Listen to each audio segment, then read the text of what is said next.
we work with small-scale farmers in the west of South Africa, in the arid lands where rainfall is quite low, rainfall is quite variable, and farmers are experiencing rising temperatures and increasing variability of climate, so more extreme events as we're seeing globally. And our work has to do with working with the farmers to help them reach their aspirations in terms of more sustainable livelihoods. That includes everything from linking them with scientists around appropriate advice and information and research to do with sustainable land management and biodiversity management.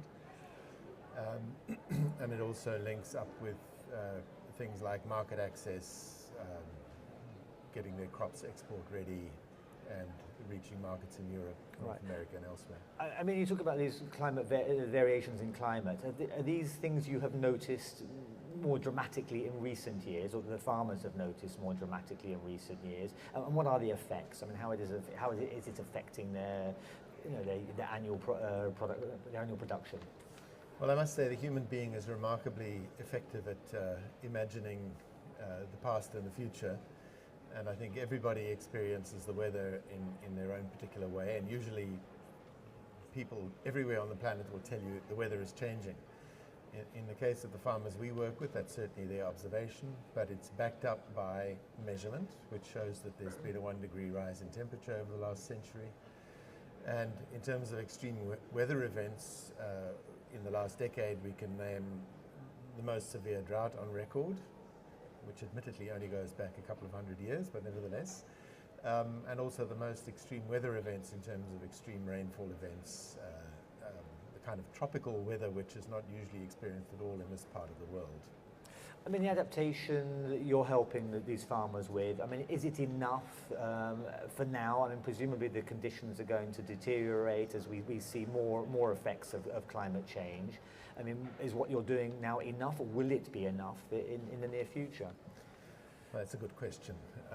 I think that our primary point would be to say that the most important focus of adaptation is the people who are affected by climatic extremes, and helping them to have the resources, both physical but also information-wise, intellectual-wise, to put together the complex picture of what's happening, and on the basis of that work out what's likely to happen in the future, and then to make plans for buffering their production systems against those expected extremes.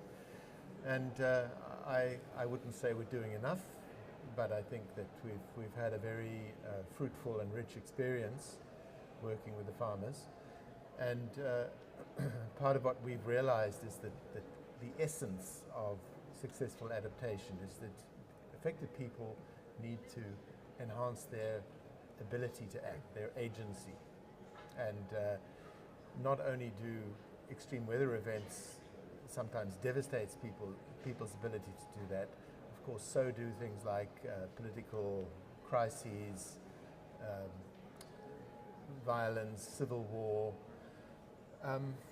And on the more positive side, sometimes also well-intentioned governments and donors can also undermine people's agency by supporting an attitude of helplessness, which is what many donors respond to in terms of giving resources. So our experience is that it's essential to work with people in a way that recognizes them and gets in behind the efforts that they see as being important, and not necessarily those that we as outsiders would like to impose. I mean, like you say, people, farmers in particular, are very adaptable, very flexible, and will react to extreme situations often very, very effectively. What is it you get back from the farmers? How much do they feed into, kind of following on from your previous answer? I mean, how much do they feed back into the process as a result of their experience, their ability to adapt to the situation?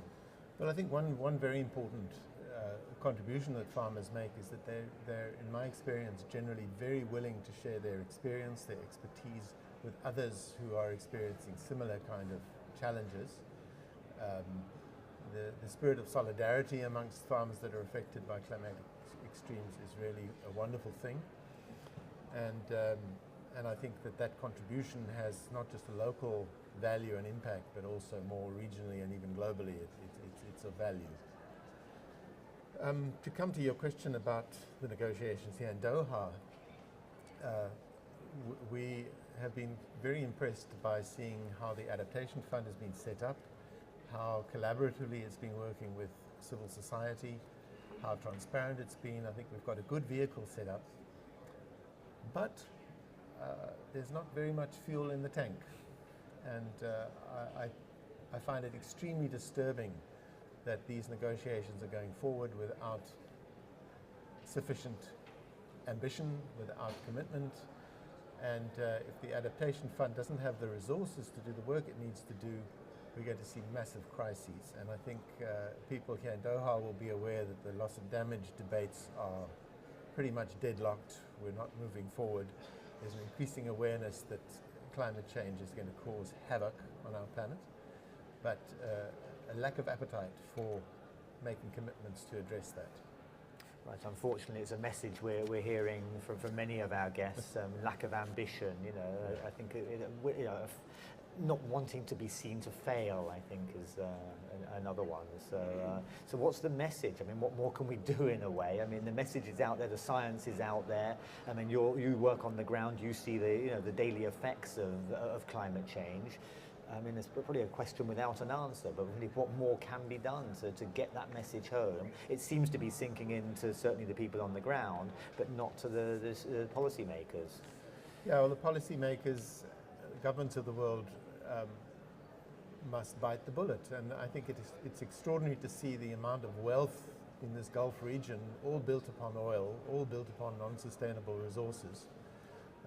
When one looks at the figures of how much money goes into fossil fuel subsidies and how vastly that outstrips the amount of money that's going into climate change adaptation, it's quite extraordinary. So I think that governments need to get the message that there are plenty of resources on this planet that could be directed in the right way. And at the moment we're not seeing that willingness